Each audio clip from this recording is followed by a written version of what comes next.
Are you absolutely sick and tired of hearing yourself play jazz standards the same old way? Transcribing solos and learning a few hip chord substitutions won't really solve the problem either. We'll know what the guy played, but we won't know why he played it.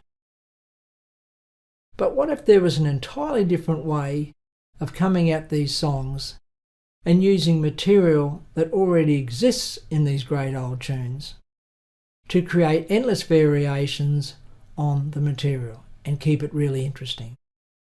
Well, the good news is there's lots of ways that the professional jazz musician reworks these songs to keep the whole thing fresh and interesting.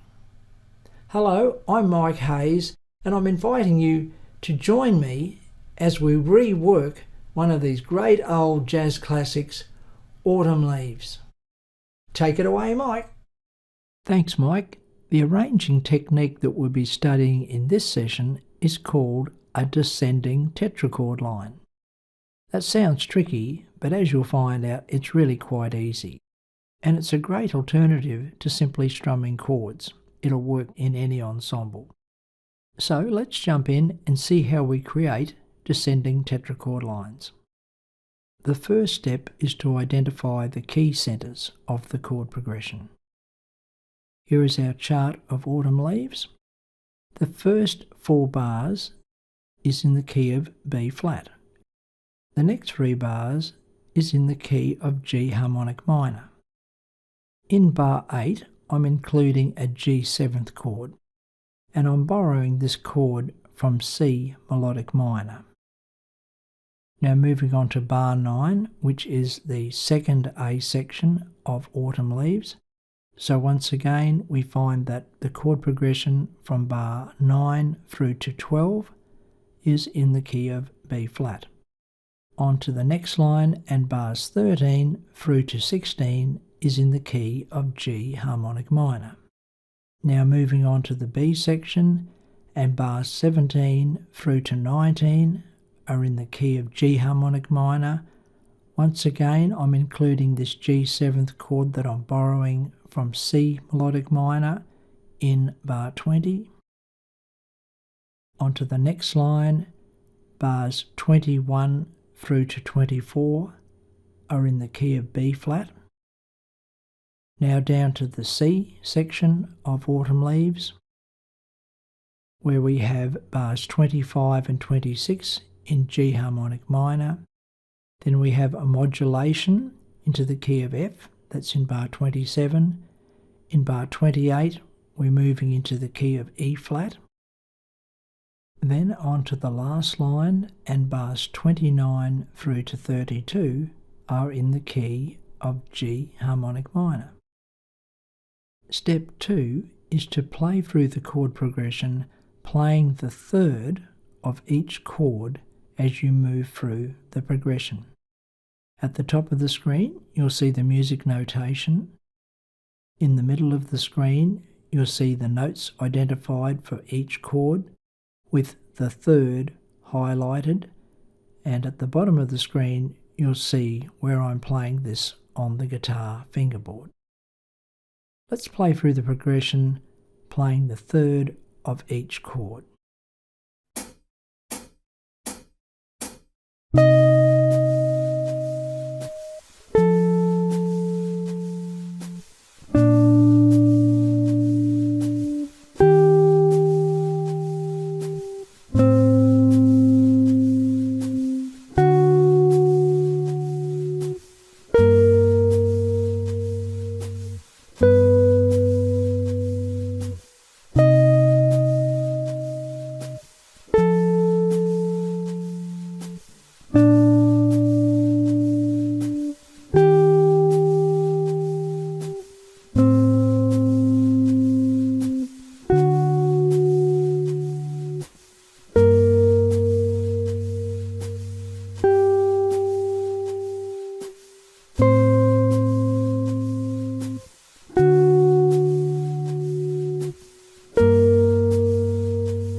next step is to create our descending tetrachord line.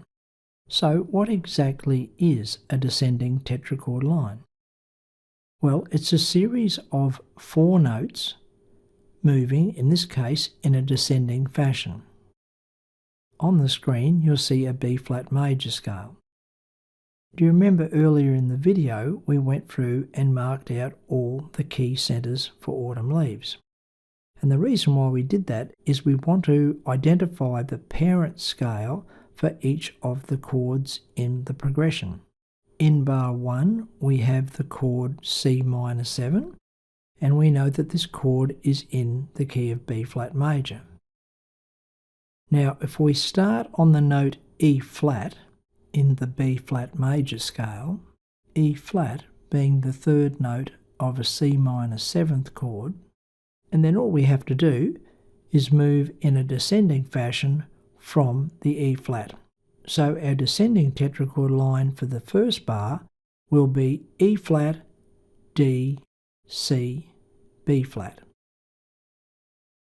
At the bottom of the screen you'll see a fretboard diagram with the E flat, which is the 3rd note of C minor 7, indicated as a red dot, and the other notes, the D, C, B flat, marked as black dots. And those 4 notes, when we play them in that sequence, E flat, D, C, B flat, make up our descending tetrachord line for the first bar. And we just simply follow this process for each bar. The second bar, F7th, we know is in the key of B flat. We're starting on the note A, which is the 3rd note of F7th. We locate the note A in the B-flat major scale and then create a descending line from that note A. Therefore the descending tetrachord line for F7th is A, G, F, E flat. And once again the fretboard diagram will indicate the A note, that's the 3rd of F7th, as a red dot, and the remaining notes in the descending tetrachord line are marked in as black dots. Right then, let's play through the chord progression for Autumn Leaves using that same format. Each fretboard diagram will indicate the 3rd of each chord as a red dot, and the remaining 3 notes in each descending tetrachord line will be indicated as a black dot. The main thing to keep in mind is that I have to be aware of what the key centre is as I'm moving through the chord progression. Let's say, for example, I'm working out the descending tetrachord line for the D7th chord in bar 6. What I have to be aware of is that D7th, in this instance, is in the key of G harmonic minor. So the descending tetrachord line would be F sharp, E flat, D, C. So I'm using the scale of G harmonic minor and I'm beginning on the note F sharp, which is the 3rd of D7th. And now let's play through the progression and you'll be able to see this in action and be able to study the various note sequences that I've worked out for each chord. Here we go.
that's it for today, folks. I do hope you enjoyed the lesson, and I hope there's something in this lesson that'll help you develop your own musical style on guitar. If you enjoyed this session and felt you got some value out of it and you'd like to support this channel, there's a link in the description below this video. Don't forget to subscribe so you don't miss out on all the good stuff. And if you like this video, don't forget to give us a like. It really helps us out. Until next time, all the very best with your guitar playing. Bye for now.